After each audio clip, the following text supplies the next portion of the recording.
اہل بیت قرآن نے کن کو کہا ہے اور نبی کریم علیہ الصلوۃ والسلام نے ساتھ کن کو شامل فرمایا ہے اور اہل بیت کے لیے کن احکام و آداب کی تعلیم دی گئی ہے، اور پھر جو جو اہل بیت میں شامل ہے اس کو اللہ نے کیا فضیلت اور مرتبہ عطا کیا ہے، اور ہماری ان کے ساتھ محبت کا انداز کیا ہونا چاہیے۔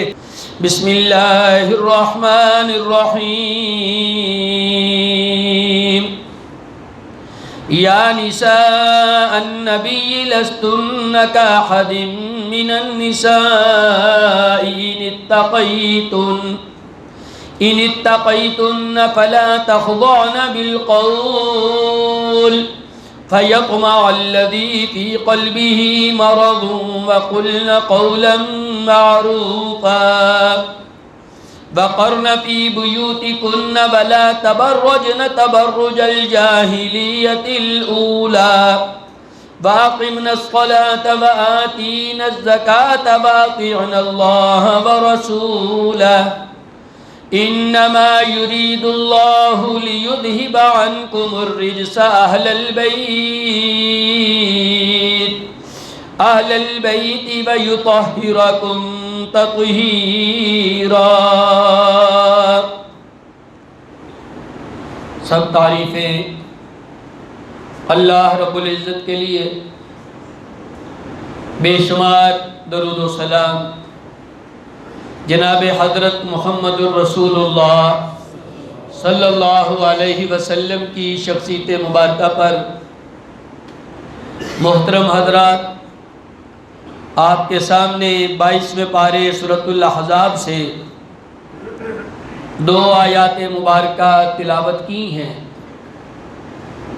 ان میں اللہ رب العزت نے نبی کریم علیہ الصلاۃ والسلام کی پاک بیویوں کو مخاطب فرمایا ہے، اور مخاطب کرتے ہوئے ان کا مقام و مرتبہ بیان فرمایا ہے، جو اللہ تعالیٰ نے ان کو شان عطا فرمائی ہے اس کا تذکرہ فرمایا ہے، اور پھر نبی کریم علیہ الصلوۃ والسلام کی پاک بیویوں کے لیے کچھ احکامات اور کچھ آداب کی تعلیم دی گئی ہے۔ اس کو اللہ رب العزت نے اس طرح ارشاد فرمایا، یا نساء النبی لستن کاحد من النساء، اے نبی کی بیویوں تمہارا مقام و مرتبہ عام عورتوں جیسا نہیں ہے، تمہاری عزت، تمہاری شان، تمہارا مقام جو مسلمان عام عورتیں ہیں ان جیسا نہیں ہے، ان سے کہیں بلند ہے۔ ان اتقیتن، اگر تم پرہیزگار رہنا چاہتی ہو، فلا تخضعن بالقول، تو کسی سے نرم لہجے میں بات نہیں کرنی۔ فیطمع الذی فی قلبہ مرض، کہ اگر جس سے بات ہو رہی ہے ہو سکتا ہے اس کے دل میں میل ہو، اس کے دل میں لالچ ہو، اس کے دل میں طمع ہو، وہ دل کا بیمار ہو۔ کئی لوگ دل کے بیمار ہوتے ہیں، وہ دل کا بیمار ہو، تمہاری نرم گفتگو سے کہیں کوئی غلط مطلب نہ اپنی بیماری کی وجہ سے اپنے اندر پیدا کر لے۔ وَقُلْنَ قَوْلًا مَعْرُوفًا، دستور کے مطابق بات کرنی ہے۔ وَقَرْنَ فِي بُيُوتِكُنَّ، اور اپنے گھروں میں ٹھہری رہو۔ وَلَا تَبَرَّجْنَ تَبَرُّجَ الْجَاهِلِيَّةِ الْأُولَى، جیسے پہلے عورتیں زمانہ جاہلیت میں جہالت کا بناؤ سنگھار کر لیتی تھی، اس طرح تم نے نہیں کرنا۔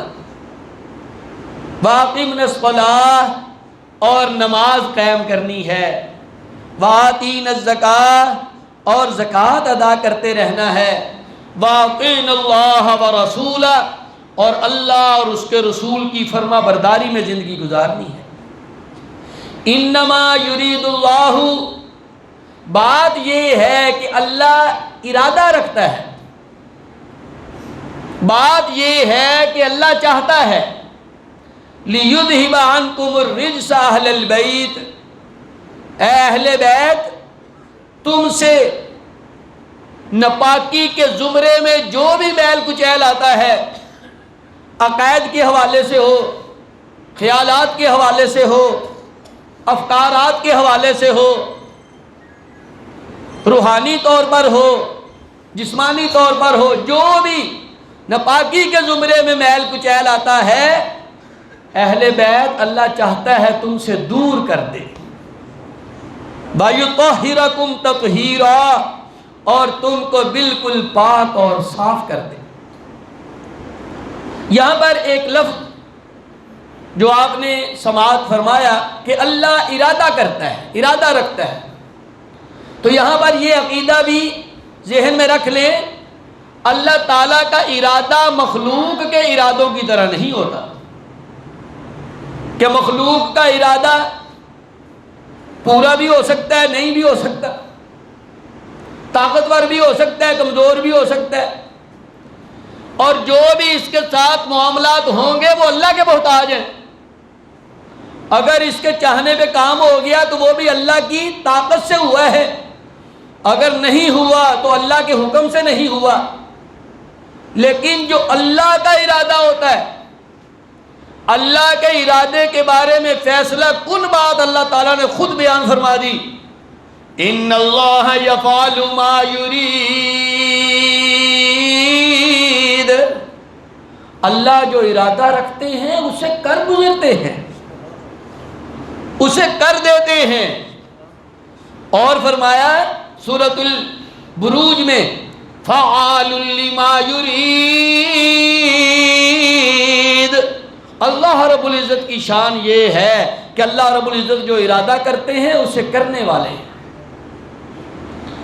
کوئی بھی کام بظاہر ہمارے مطابق کتنا بھی مشکل لگتا ہو، اللہ رب العزت کے لیے کوئی معنی نہیں رکھتا، اور اس کو کرنے کے لیے کوئی محنت شاقہ بھی نہیں چاہیے، کوئی معمولی محنت بھی نہیں چاہیے، اس کا تو حکم چلتا ہے، انما امرہ اذا اراد شیئا ان یقول له کن فیکون۔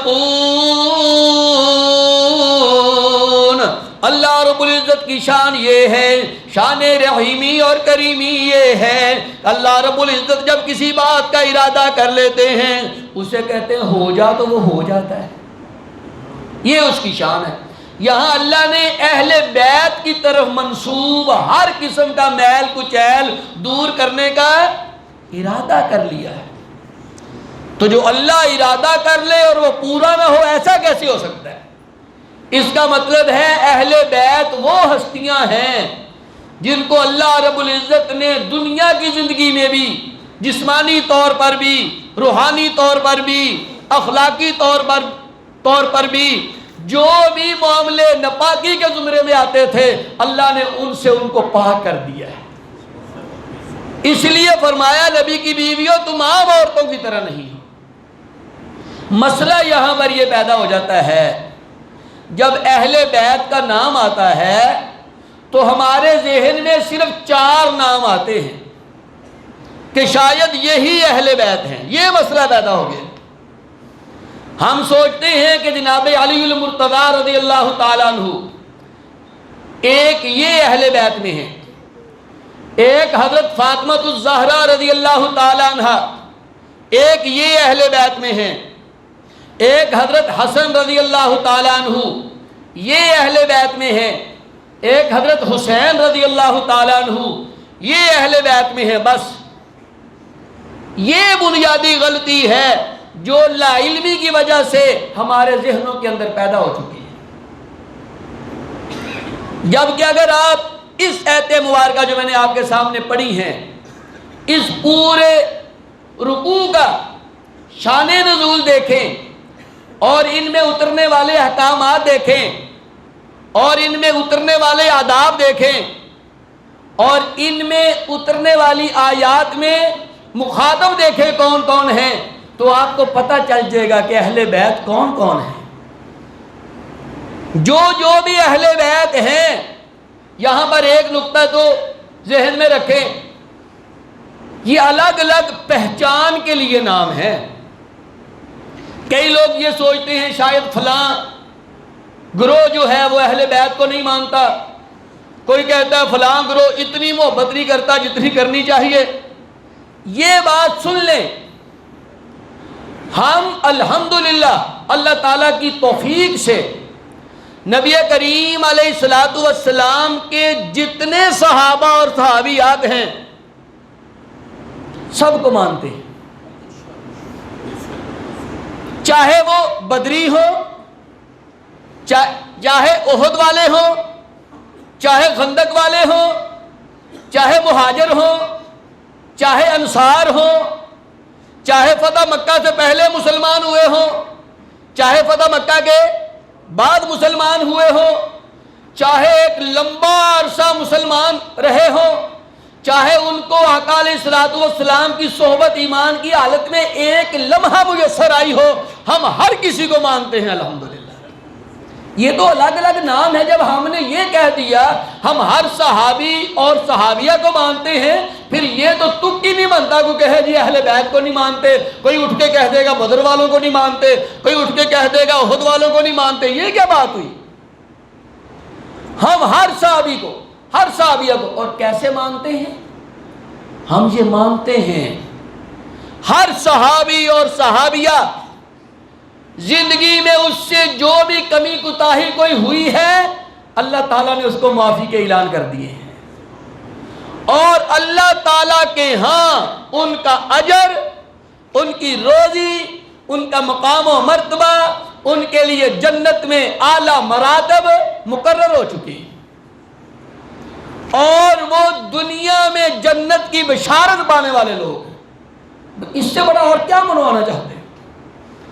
جو ہر صحابی اور صحابیہ کے بارے میں یہ ایمان رکھے کہ جو کسی بھی صحابی اور صحابیہ کے ایمان کے بارے میں ذرا بھی شک کرے وہ خود مسلمان نہیں رہتا، اس سے بڑا اور کیا ماننا ہے؟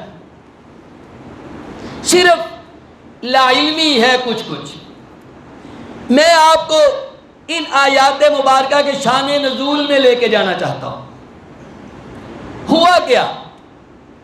9 ہجری کی بات ہے، نبی کریم صلی اللہ علیہ وسلم کو مدینہ میں آئے ہوئے 9واں سال جا رہا ہے۔ 9ویں سال میں اسلام کو آئے دن عزت حاصل ہو رہی تھی، مقام حاصل ہو رہا تھا، مرتبہ حاصل ہو رہا تھا۔ منافقین کو اور اہل کفر کو یہ بات برداشت نہیں ہو رہی تھی۔ روم کے لوگوں نے ارادہ کیا کہ فوج اکٹھی کر کے مدینہ پر حملہ کر دیا جائے اور مدینہ سے اسلام کو ختم کر دیا جائے، یہ نہ ہو کہ کہیں باہر نکل پڑے۔ اور یہ برابر خبریں مدینہ میں آ رہی تھی کہ رومی تیاری کر رہے ہیں۔ شاہ غسان قبیلے کا بادشاہ شاہ غسان تیاری کر رہا ہے، اور غسانی تیار ہو رہے ہیں، اپنے گھوڑوں کے پاؤں کو نال لگوا رہے ہیں، بہت بڑی ایک فوج تیار ہو رہی ہے، کسی وقت بھی مدینہ پر حملہ آور ہو سکتی ہے۔ اور آپ کو پتہ ہے جب کسی ایسے طاقتور دشمن کی آمد ہو، دل میں ایک بے چینی تو ہوتی ہے، دل میں ایک اندیکھا خوف تو ہوتا ہے، دل میں اضطراب تو ہوتا ہے کہ کیا صورتحال ہوگی، کیا بنے گا، کیسے ان کا مقابلہ کیا جائے گا، حکمت عملی کیا اپنائی جائے گی، کیسے کیسے معاملے ہوں گے۔ ہر صحابی کو کسی وقت بھی یہ دھڑکا لگا ہوا تھا کہ کسی وقت بھی غسانی آ سکتے ہیں۔ اس قدر زیادہ دھڑکا لگا ہوا تھا، حضرت عمر بن خطاب رضی اللہ تعالیٰ عنہ بیان فرماتے ہیں کہ میں مدینہ کے باہر ایک بستی تھی وہاں رہتا تھا، میرا مقام ذرا مسجد نبوی سے ہٹ کر تھا، مدینہ کی سائیڈ میں جیسے بستیاں ہوتی، وہاں سے روز مسجد نبوی پہنچنا اور کاروبار بھی کرنے۔ میرے ساتھ ایک انصاری صحابی تھا، ہم نے آپس میں وقت بانٹ لیا۔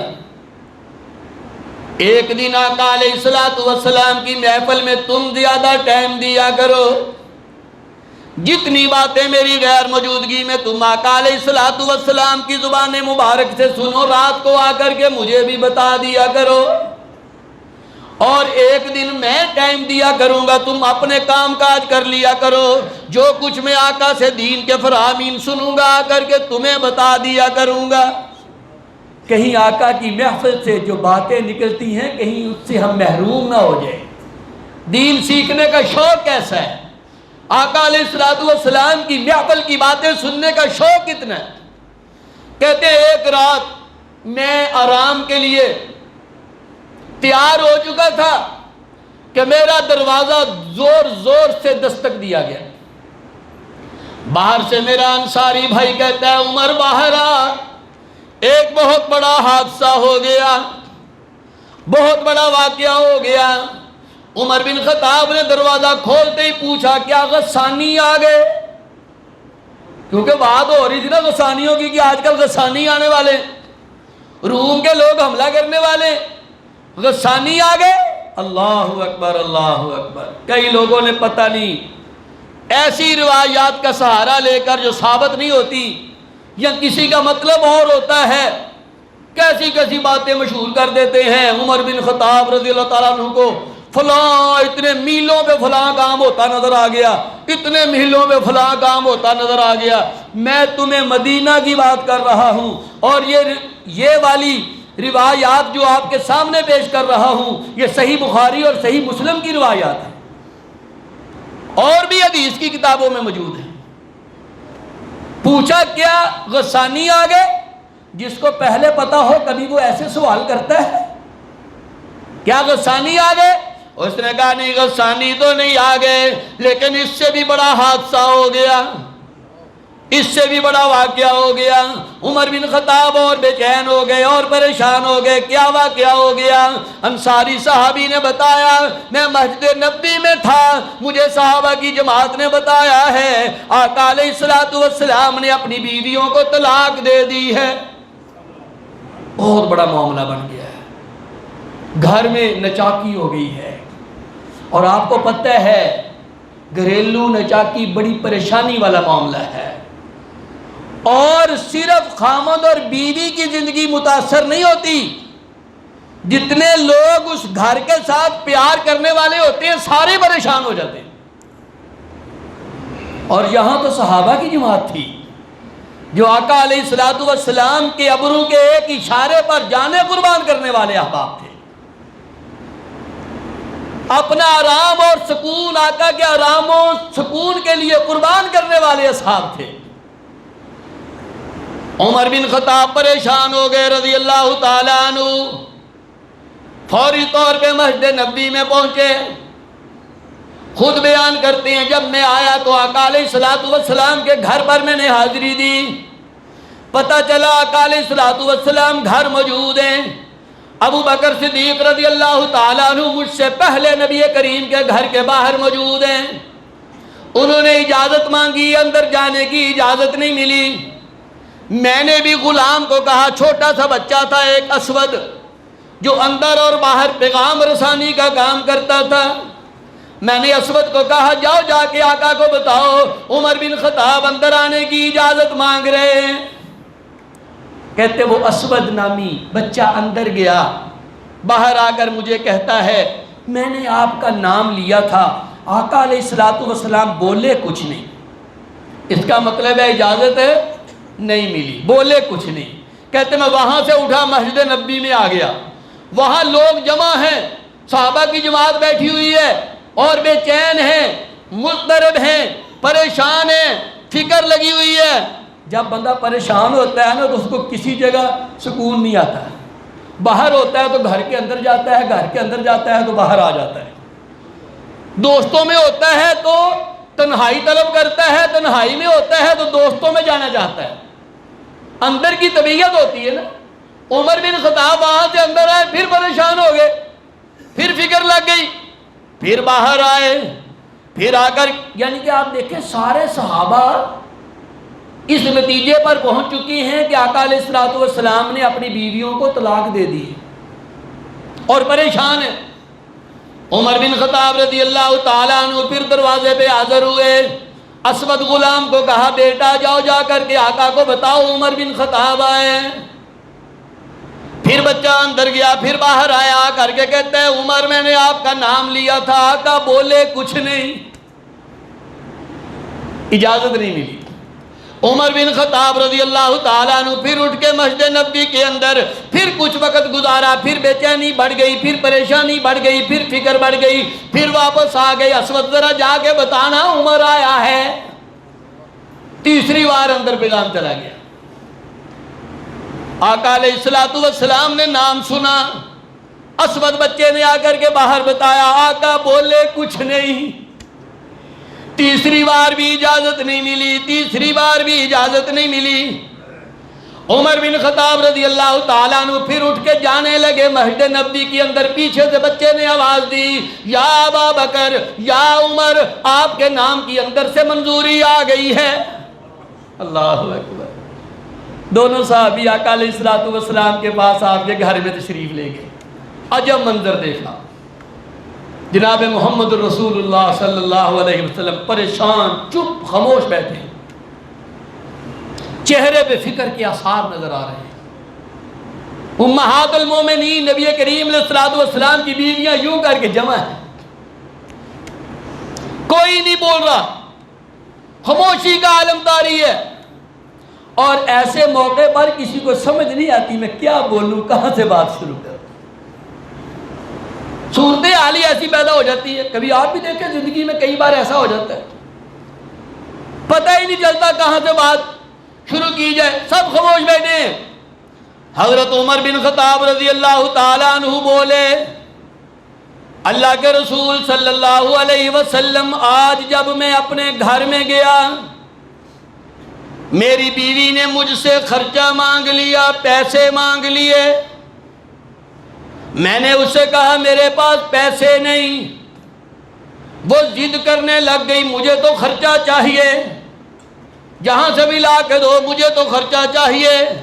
جب وہ زیادہ ضد کرنے لگ گئی، اللہ کے رسول مجھے غصہ آ گیا، میں نے اٹھ کے اس کی گردن ناپ لی۔ مطلب تھا میں نے اس سے ذرا غصے سے کہا ٹھہر تیرا میں علاج کرتا ہوں، مطلب یہ جب ایسے ذرا غصہ دکھایا نا تو نبی کریم علیہ السلام مسکرا دیے، آپ ہنس پڑے، آپ کے چہرے پہ مسکراہٹ بکھر گئی۔ اللہ اکبر، اللہ اکبر۔ اور آپ کو پتہ ہے جب پیارے قریب ہوں اور گفتگو اچھی کریں تو پیاروں کے چہروں پہ مسکراہٹ آ ہی جایا کرتی، مسکراہٹ بکھر گئی۔ آقا علیہ السلام نے فرمایا یہاں بھی یہی معاملہ ہوا پڑا ہے، یہ جو بیٹھی ہوئی نا ساری، یہ مجھ سے خرچہ مانگ رہی ہیں، یہ مجھ سے زیادہ کا مطالبہ کر رہی۔ ہوا کیا تھا، ہوا کیا ہے؟ اللہ اکبر، اللہ اکبر۔ نبی کریم علیہ السلام کی پاک بیویوں نے مدینہ میں آ کر کے بڑے تنگی کے دن بھی دیکھے، بڑے فقر کے دن بھی دیکھے، کئی دن آقا علیہ السلام کے گھر چولہا نہیں جلتا تھا، فاقوں میں بھی 7 وقت گزارا، 8 سال گزر گئے۔ اور یہ مہاجرین عورتیں تھیں جو آقا علیہ السلام کے گھر میں زندگی گزارتی تھیں، اور آقا علیہ السلام کو خود فقر والی زندگی پسند تھی، خود آپ کو غریبی والی زندگی پسند تھی، مسکینی والی زندگی پسند تھی، گھر میں کوئی مال و دولت کی ریل پیل نہیں تھی۔ اور جو مدینہ کے انصار تھے وہ مالدار لوگ تھے، باغوں کے مالک تھے، کہیں کھجوروں کے باغ ہیں، کہیں انگوروں کے باغ ہیں، کہیں کسی پھل کا باغ ہے، وہ مالدار تھے اور ان کی عورتوں کے پاس فراوانی تھی۔ ظاہر بات ہے جب عورتیں عورتوں کو ملتی ہیں تو کشادگی نظر تو آتی ہے نا، مال کی کشادگی نظر تو آتی ہے کہ اس عورت نے یہ والا زیور پہنا ہے، عورت کو اور کچھ نظر آئے نہ آئے دوسری عورت کے کپڑے اور زیور فوراً نظر آ جاتے ہیں، اور حافظہ بڑا تیز ہوتا ہے۔ یہ جو بندے ہوتے ہیں نا مرد، سارا دن کٹھے ایک محفل 5-10 بندے بیٹھے رہن گے، شام نو پوچھ لو نا انہیں کپڑے کیویں دے پائے تو پتہ ہی نہیں ہوندا کپڑے کیویں دے پائے۔ تے عورتیں سال بعد کسی فنکشن میں اکٹھی ہو جائے نا تب بتا دیتی ہیں فلاں ویلے تو ہے کپڑا پایا سی، بس عورتوں کی صورت ہے۔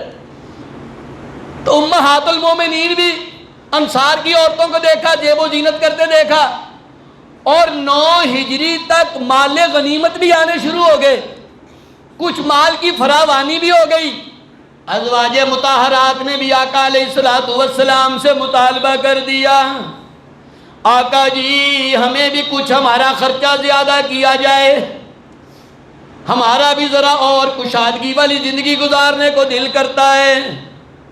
اللہ اکبر اللہ اکبر۔ بظاہر یہ مطالبہ کوئی ناجائز نہیں تھا، لیکن چونکہ آقا علیہ السلام کو فقر والی زندگی پسند تھی اور آپ کو اپنی بیویوں سے اس مطالبے کی امید نہیں تھی، آقا علیہ السلام چپ کر گئے، بڑے ناراض ہوئے کہ تم لوگوں نے میرے ساتھ رہتے ہوئے مال و دولت کی طلب کیسے کر لی، ساتھ میرے پیغمبر کا ہو، نظر مال و دولت پہ ہو، یہ کیسے ہو سکتا ہے؟ آپ نے اپنی بیویوں سے ناراضگی اختیار کر لی۔ یہ جو ناراضگی اختیار کی تھی، اس کی خبر پھیل گئی کہ آپ نے اپنی بیویوں کو طلاق دے دی ہے۔ حضرت عمر بن خطاب نے جب دیکھا نا آقا علیہ السلام کچھ ہنسے ہیں، مسکرائے ہیں، تو پوچھا آقا کیا آپ نے اپنی بیویوں کو طلاق دے دی ہے؟ آپ نے فرمایا نہیں، میں نے طلاق نہیں دی، میں نے ان سے وقتی طور پر 1 مہینے کے لیے علیحدگی کا فیصلہ کر لیا ہے کہ مجھے ان سے اس بات کی امید نہیں تھی۔ حضرت عمر بن خطاب رضی اللہ تعالیٰ عنہ نے جب یہ دیکھا طلاق کا معاملہ نہیں ہے، ایلا کی ایک صورت ہے قرآن حکیم میں، ایلا کا مسئلہ پیچھے ہم نے سورہ بقرہ میں الحمدللہ پڑھا تھا۔ ایلا ہوتا ہے کہ کوئی بندہ اپنی عورت سے بول چال بند کر دے، اور یہ زیادہ سے زیادہ 4 ماہ تک ہو سکتی ہے۔ اگر تو 4 ماہ کے اندر اندر وہ اپنی بیوی سے ایلا کر لے کہ میں نے 1 ماہ 2 ماہ 3 ماہ تجھ سے کلام نہیں کرنی، تو وہ اتنی مدت پوری کرنے کا پابند ہے، اور اگر 4 ماہ سے زیادہ کا فیصلہ کرے تو 4 ماہ کے بعد اس کا اختیار ختم ہو جاتا ہے۔ اب بیچ میں پنچایت آ جائے گی، اس سے پوچھے گی بھئی چلنا ہے یا چھوڑنا ہے، چلنا ہے تو صلح کر، نہیں چلنا تو فارغ کر۔ عورت کی زندگی اتنی عام نہیں ہے کہ وہ تیرے فیصلے کے لیے بیٹھی رہے، الہ کا ایک الگ سے مسئلہ ہے۔ پھر حضرت عمر بن خطاب رضی اللہ تعالیٰ عنہ نے جب یہ دیکھا، عرض کی آقا اصل میں ہوا یہ ہے، جب ہم مکہ میں رہتے تھے، قریشی لوگ تھے ہم، تو ہم اپنی بیویوں کو ذرا دبا کر رکھتے تھے، دبا کے رکھتے تھے۔ جب ہم مدینہ میں آئے، یہاں ہم نے دیکھا مدینہ کی عورتیں اپنے بندوں کو دبا کر رکھتی، تو اس کا مطلب ہے جس کا زور چلتا ہو، اگر اخلاقیات میں رہ کے تو کوئی مسئلہ نہیں ہے، چل سکتا ہے، کوئی پریشانی کی بات نہیں۔ یہاں پہ جو انصار کی عورتیں ہیں ان کا دباؤ زیادہ ہے۔ جب ہماری قریش کی عورتوں نے ان عورتوں کے ساتھ میل جول کیا، آنا جانا شروع کیا، ان کی زندگی دیکھی، تو ان کی زندگیوں پر بھی اس کے اثرات پیدا ہونے لگ گئے۔ آقا میری بیوی میرے سامنے سے پہلے کبھی نہیں بولی تھی، ایک دن میری بیوی نے بھی میرے آگے سے جواب دے دیا۔ میں نے اسے کہا تیری یہ جرت کہ تو عمر کے آگے سے جواب دے دے۔ میری بیوی کہنے لگی یہ کون سی بڑی بات ہے؟ کبھی کبھی محبت میں پیار میں نبی کریم علیہ السلام کی بیویاں بھی نبی کریم کو آگے سے کوئی بات کہہ دیتی ہیں، اس میں کون سی بات ہے؟ میں نے کہہ دی کون سی بات ہے؟ آقا میری بیوی نے مجھے بتایا کہ جو نبی کریم کی بیویاں ہیں نا، یہ خاوند بیوی کی محبت کا معاملہ ہے، ازدواجی زندگی کا معاملہ ہے، لاڈ پیار کا معاملہ ہے۔ آگے چل کے جب ہم اہل بیت کی انشاءاللہ تعالی باقی احباب کی بھی زندگیاں شروع کریں گے نا، تو آپ کو پتہ چلے گا علی المرتضیٰ رضی اللہ تعالیٰ عنہ اپنی بیوی نبی کریم کی بیٹی فاطمہ الزہرا رضی اللہ تعالیٰ عنہ، یہ دونوں خاوند بیوی بھی کئی بار آپس میں ناراض ہو جایا کرتے تھے۔ ناراض ہونا کوئی پریشانی کی بات نہیں، یہ جو ناراض ہونے کے بعد ہم لوگ فیصلے غلط کرنے لگ جاتے ہیں، پریشانی کی بات یہ ہے۔ ناراضگی ہو گئی، آپ چپ کر کے باہر چلے جائیں، شام کو گھر آ جائیں، انشاءاللہ صلح ہو جائے گی۔ اگر بندے کو غصہ آیا، بیوی اٹھ کے ذرا اپنے کام شام میں لگ جائے، شام تک صلح ہو جائے گی، کل ہو جائے گی۔ مسئلہ یہ ہے کہ بابا بھی گرم ہے، بابے کی گولیاں بھی گرم ہے، لڑائی شروع بعد میں ہوتی ہے، خاص کر زیادہ جگہ پر، عام نہیں بات کر رہا، زیادہ جگہ پر عورت کا غصہ بس پھر آسمانوں پہ پہنچ جاتا ہے، اور کہتی چھوڑ دے بس مجھے، فارغ کر دے۔ وہ بندہ کچھ حوصلے والا ہوتا ہے تو کہتا اچھا کر دیں گے فارغ، نہیں تو بس ایتھے ہی گل، ایتھے ہنے بات دے میں طلاق، جے ماں دا پتر دے۔ وہ ایسی ایسی باتیں، ہمارے پاس لوگ مسئلے پوچھنے آتے ہیں، ایسی ایسی باتیں اور غصہ اور انداز کہ بندہ کئی بار کہتا چنگا پھر لے آپ ہی ہو، جا تینوں طلاق۔ یہ مسئلہ ہے میرے بھائی، میری بہن، میری بیٹی، ناراضگی ہو گئی ہے، ہو جاتی ہے۔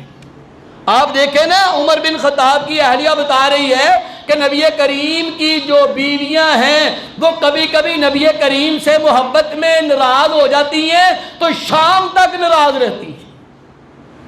کہتے میں نے یہ سن کر اپنی بیٹی حفصہ سے پوچھا رضی اللہ تعالیٰ عنہ، میں نے کہا بیٹی حفصہ میں نے ایسے ایسے سنا، ایسے ہے؟ اس نے کہا جی ہے، ہم ایسے ناراض ہو جاتے ہیں، نبی کریم نے کبھی محسوس نہیں کیا۔ عمر بن خطاب کہتے میں نے اپنی بیٹی کو کہا حفصہ دیکھ لے، احتیاط کر لے، تم میرے نبی کو پریشان کرتی ہو، میرے نبی کو تنگ کرتی ہو، تمہاری وجہ سے میرے نبی کو فکر لاحق ہو جاتی ہے، ایسے تو تمہارا نقصان ہو جائے گا، تم برباد ہو جاؤ گی، دیکھو کہیں ایسا نہ ہو جائے کہ تم اپنا نقصان کر بیٹھو۔ یہ بات نبی کریم کو سنا رہے ہیں عمر بن خطاب۔ جب یہ بات سنائی نبی کریم پھر ہنس پڑے، پھر مسکرا دیے۔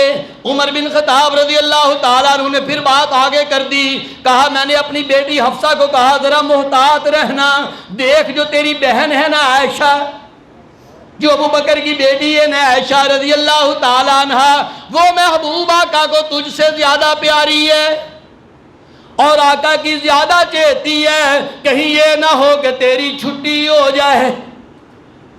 بیٹی کو خبردار میں نے کی۔ آقا پھر ہنس پڑے، اللہ اکبر۔ اب دیکھا آقا کا کچھ وہ جو پریشانی کا ماحول تھا وہ کچھ دور ہوا اور کچھ مسکراہٹوں کے آپس میں تبادلے ہوئے۔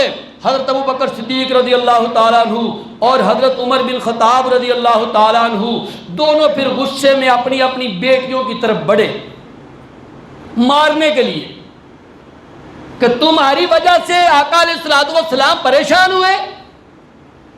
اگر آقا علیہ الصلوۃ والسلام ان کو نہ روکتے تو وہ اپنی بیٹیوں کو مارتے۔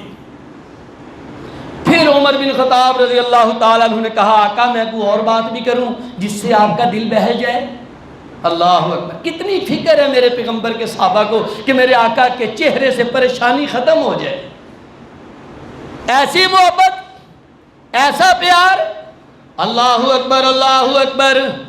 آقا میں کوئی ایسی بات کروں جس سے آپ کا دل بہل جائے۔ آقا علیہ الصلوۃ والسلام نے کہا جی عمر کرو۔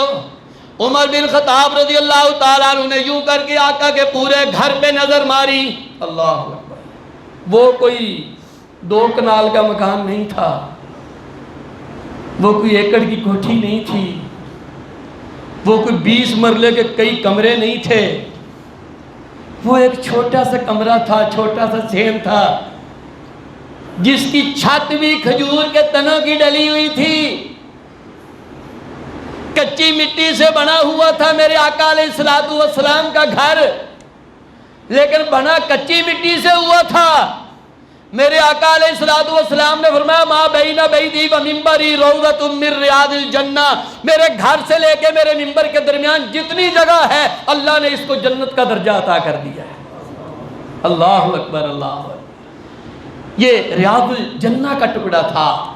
عمر بن خطاب نے یوں کر کے نظر ماری، میرے آقا کے پورے گھر میں 3 چمڑوں کے سوا کچھ نظر نہیں آیا۔ 3 چمڑے، 3 چمڑے، اور کوئی پونجی نہیں ہے اور کوئی مال نہیں ہے۔ آج میں اور آپ گھروں میں ہر چیز موجود ہوتی ہے اور پریشان ہو جاتے ہیں۔ آپ دیکھیں آج کے دور میں سہولیات زیادہ ہو گئی ہیں، خوشحال زندگی زیادہ ہو گئی ہے. آپ لوگ جو یہاں بیٹھے ہوئے ہیں، زیادہ نہیں، 20-25 سال پیچھے جا کے دیکھیں، عام گھروں میں ایک وقت ہانڈیاں بنتی تھی اور 3 وقت اسی کا سالن چلتا تھا، اور 2 3 سوٹ ہوتے تھے، اور مائیں ان کو دھو کر کے استری نہیں کرتی تھی، تہ لگاتے اوپر ایسے کر کے ہاتھ مارتی تھی کہ وہ سیدھے ہو جاتے تھے، اور بچوں کو نہلا کر کے پہنا دیتی تھی، ان کی سلوٹیں نکل جاتی تھی. 2 3 سوٹوں میں بیویاں اپنے خامدوں کے ساتھ زندگیاں بسر کر دیتی تھیں. ایک پنکھا کسی گھر میں ہوتا تھا، پیڈسٹل فین، راتوں کو گرمی میں 6-7 چارپائیاں لگا کے ایک طرف لگا دیتی ماں، اور خود جا کے آخری چارپائی پہ لیٹ جاتی. پوچھنے والے کہتے ماں تو آگے کیوں نہیں لیٹتی؟ ماں کہتی مجھے سردی لگتی ہے. اس کو سردی نہیں لگتی تھی، اس کا دل کرتا تھا ہوا میرے بچوں کو آ جائے، میرے بچے کہیں گرمی میں رات نہ گزارے. ایک پنکھے میں رات گزرتی تھی، لیکن گھروں میں چین تھا، گھروں میں سکون تھا، گھروں میں امن تھا. اب اگر گھر میں 5 افراد ہیں، 5 فردوں کا ناشتہ علیحدہ ہے، 3 کمرے ہیں، تینوں میں اے سی علیحدہ لگے ہوئے. آپ کبھی کپڑوں کی الماریاں کھول کر کے دیکھیں، ہینگ کیے ہوئے سوٹوں کی لائنیں لگی ہوئی ہیں. اس کے باوجود گھروں میں مسئلہ ہے کیا کپڑے پہنے جائیں. اس کے باوجود مرد پھر بھی الحمدللہ، کوئی میری بات محسوس نہ کرے، مرد پھر بھی خوش ہے، عورت پھر بھی خوش نہیں ہے. مرد 1,00,000 1.5 لاکھ 2 لاکھ کما کے گھر لاتا ہے، بیوی پھر بھی خوش نہیں ہے. وہ سہولیات دیتا ہے، 5 بندے ہیں، 5 کا ناشتہ علیحدہ آ رہا ہے. یہ انڈا بریڈ کھاتا ہے، یہ نان چنے کھاتا ہے، یہ فلاں چیز کھاتا ہے، اس کو حلیم اچھا لگتا ہے، یہ پراٹھا کھاتا ہے، یہ انڈا فرائی ہمیں تو پتہ ہی نہیں ہوتا تھا انڈے فرائی کیا ہوتے ہیں، آملیٹ کیا ہوتے ہیں. اللہ اکبر، اللہ اکبر. میرے بھائیوں، پریشانی یہ ہے اتنی سہولیات ہونے کے باوجود گھروں میں سکون نہیں ہے، گھروں میں پریشانی ہے. کس لیے؟ گھر والی کہتی ہے آ تو گیا ہے رات کو منہ اٹھا کے گھر. وہ یہ نہیں دیکھتی تھی یہ بندہ میرا سارا دن کہاں مارا پھر کے آیا ہے، اس نے کیسے روزی کمائی ہے، اس نے کن لوگوں کے ساتھ سر کھپایا ہے، اس نے کہاں کے سفر کیے ہیں، اس کو پتہ نہیں رستے میں گرم سرد پانی ملا بھی ہے کہ نہیں ملا. یہ 2-3 راتوں کا سفر سے واپس آیا، اس کو آرام بھی چاہیے کہ نہیں چاہیے. بس اس کو آتے ہی فلاں گھر میں اے سی آ چکا ہے، فلاں گھر میں 2 موبائل آ چکے ہیں. اب گھروں میں جھگڑا یہ ہے، ہر مہینے بعد وہ کہتے ہیں میرے پاس پہلا موبائل 30,000 والا ہے، ہن نواں ماڈل آ گیا، بدل کے لے کے دے. گھروں میں جھگڑے ہیں. وہ کہتا میرے پاس پیسے نہیں، تیرے کول تو کدی پیسے ہونے ہی نہیں، اور وے فلاں میری جٹھانی کول وے دیورانی کو، اور تمہیں کیا کسی سے لینا دینا؟ اور اپنے گھر کا سکون کیوں برباد کرتی ہو میری بہنوں میری بیٹیوں؟ اپنے گھروں کا سکون تلاش کرو. یاد کرو اگر زندگی میں سکون ہے، مرچ کے ساتھ بھی روٹی کھا کے انشاءاللہ مزہ آئے گا. اور اگر گھر میں سکون نہیں ہے، آپ کے گھر میں مٹن، کڑھائیاں، فش، چکن، پھل جو بھی پڑا رہے، سکون نہیں ہے تو زندگی برباد ہے. اور اس وجہ سے طلاق کی ریشو بڑھ گئی ہے. عدالتوں میں جا کر کے دیکھیں. اور وجہ کیا ہے؟ وجہ کوئی نہیں، بڑی وجہ نہیں، میرے خرچے نہیں پورے کرتا. اور خرچے کی وجہ سے گھر نہ چلنا کتنی بری بات ہے. ہاں اگر وہ کہیں باہر برباد کر رہا ہے پھر اس سے مطالبہ کرو. اگر اس کے پاس جتنی جمع شدہ پونجی ہے گھر لا رہا ہے، پھر جھگڑے ہیں، پھر تمہیں کہنا چاہیے اللہ کے بندے میرے لیے رزق حرام نہ لے کے آنا. تیرا تو مطالبہ یہ ہونا چاہیے. جب تجھے سفر پہ جا کے تیری بیوی گھر سے فون کرے کہ فلاں بچہ بیمار ہو گیا ہے، تجھے یہ سوچنا چاہیے میں نے کہیں اپنے بچے کو حرام تو نہیں کھلایا، کہیں میرے بچے کے پیٹ میں حرام تو نہیں لقمہ چلا گیا۔ اگر حرام نہیں گیا پھر تجھے فکر نہیں کرنی چاہیے، پھر کہ مولا میں نے اپنی طاقت کے مطابق رزق حلال کا انتظام کیا، صحت بھی تو عطا کر دے۔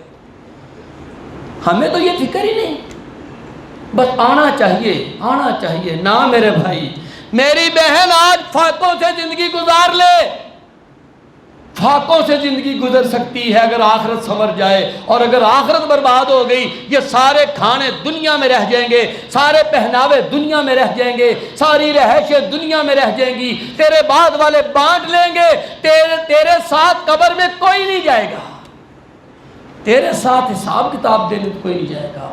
اور اگر طلاق کی صورت میں تو گھر میں بیٹھ گئی، بڑے بڑے قریبی رشتے آنکھیں پھیر لیتے، پھر وہی گھر یاد آتا ہے۔ اپنے گھروں کو بچاؤ، گھروں کی فکر کرو۔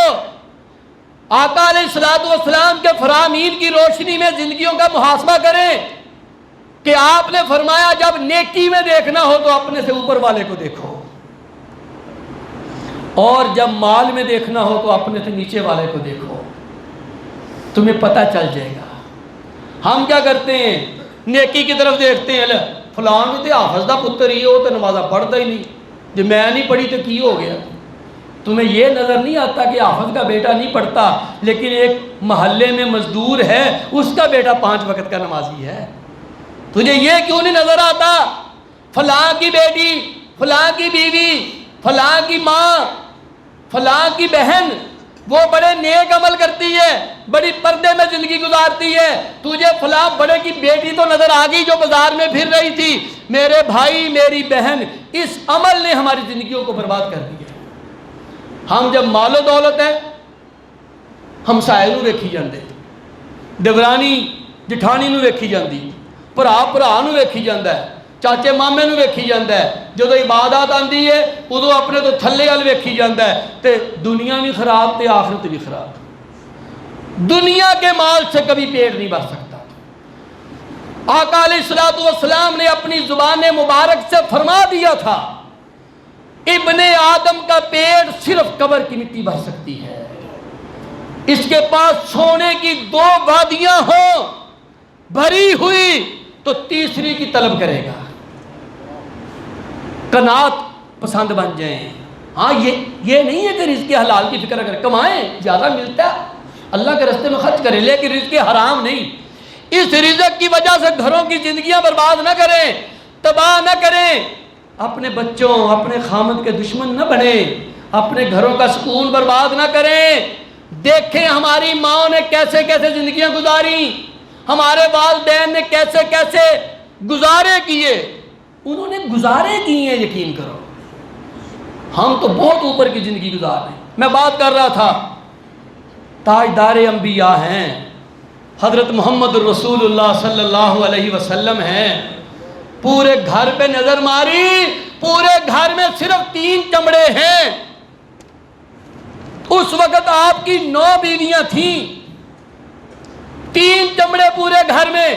عمر بن خطاب رضی اللہ تعالیٰ عنہ دیکھ کے پریشان ہو گئے، کہنے لگے آقا اللہ رب العزت سے دعا مانگیں کہ اللہ تعالیٰ آپ کی امت میں کشادگی پیدا کر دے۔ آقا وہ روم اور فارس کے بادشاہ حالانکہ اللہ کی عبادت بھی نہیں کرتے، ان کے گھروں میں بڑی کشادگی ہے، آقا آپ بھی اللہ سے دعا مانگیں آپ کی امت میں بھی کشادگی ہو جائے۔ آقا علیہ الصلوۃ والسلام نے فرمایا عمر تو میری آمد کا مقصد ہی نہیں سمجھا، اللہ تم مقصد ہی نہیں سمجھا، تم میری زندگی کا مقصد نہیں سمجھا۔ عمر سن لے، دینی زندگی کا مقصد سن لے، مسلمان کی زندگی کا مقصد سن لے۔ آقا علیہ الصلوۃ والسلام نے میں عمر وہ لوگ کوئی بھی نیک عمل کرتے ہیں نا اللہ ان کا بدلہ ان کو دنیا میں ہی دے دیتا ہے، اور عمر میری امت کے بدلے اللہ نے جنت کی صورت میں رکھے ہوئے ہیں۔ یہ نیک عمل کریں گے تو بدلے میں جنت ملے گی۔ میری آمد کا مقصد اپنی امت کو جنت میں لے جانا ہے، دنیا کی دولت دلوانا میرا مقصد ہی نہیں ہے۔ یہی وہ مسئلہ تھا جس کی وجہ سے گھر میں مسئلہ پیدا ہو گیا، کیونکہ آقا علیہ الصلوۃ والسلام کو فقر والی زندگی پسند تھی۔ امہات المومنین نے زیب و زینت والے مال کا مطالبہ کر دیا، خرچہ زیادہ کرنے کا مطالبہ کر دیا۔ آقا علیہ الصلوۃ والسلام نے 1 مہینہ کے لیے ان سے علیحدگی اختیار کر لی۔ کیوں کہ میری بیوی ہو، تمہیں پتہ نہیں تمہارا پیغمبر تو فقر والی زندگی پسند کرے، اور تم پیغمبر کے ساتھ رہ کر کے تمہارے دل میں زیادہ مال کی تما بھی کیسے آ گئی؟ اور آقا علیہ الصلوۃ والسلام یہ دعا مانگا کرتے تھے، یہ دعا، اللہم احیینی مسکینا وامتنی مسکینا واشرنی فی زمرۃ المساکین۔ اے اللہ، میں پیغمبر کو جو زندگی عطا کرنا، مسکینوں والی زندگی عطا کرنا، میں پیغمبر کو جب دنیا کی زندگی ختم ہو، میری موت کا وقت آئے، اے اللہ مجھے مسکینی کی حالت میں موت عطا کر دینا۔ اور اے میرے مالک اللہ، جب کل قیامت والا دن ہو، لوگ اٹھائے جائیں، میں بھی اٹھایا جاؤں، اے اللہ میری دعا ہے کہ جہاں میں کھڑا کیا جاؤں میرے ارد گرد مسکینوں کی جماعت ہونی چاہیے۔ وَاحْشُرْنِي فِي زُمْرَةِ الْمَسَاکِینِ۔ تو آقا علیہ الصلوۃ والسلام نے یہاں پر اپنی بیویوں سے علیحدگی اختیار کر 1 مہینہ، جب 1 مہینہ گزر گیا تو اللہ رب العزت نے یہ قرآن کی آیات نازل کی جن کا ترجمہ اور ان میں بیان ہونے والے احکامات اور آداب اور اہل بیت پھر کن کو اللہ تعالیٰ نے کہا اور کون کون ہستیاں اہل بیت کی تعریف میں شامل ہیں۔ وقت انشاءاللہ زندگی کا اگر چلتا رہا، مختلف جمعات میں آپ کے ایمانوں کو انشاءاللہ تعالی تازہ کیا جائے گا، اور اس کے ساتھ ساتھ جو بیچ میں اصلاحی مسائل آتے ہیں انشاءاللہ وہ بھی ساتھ ساتھ بیان کیے جائیں گے۔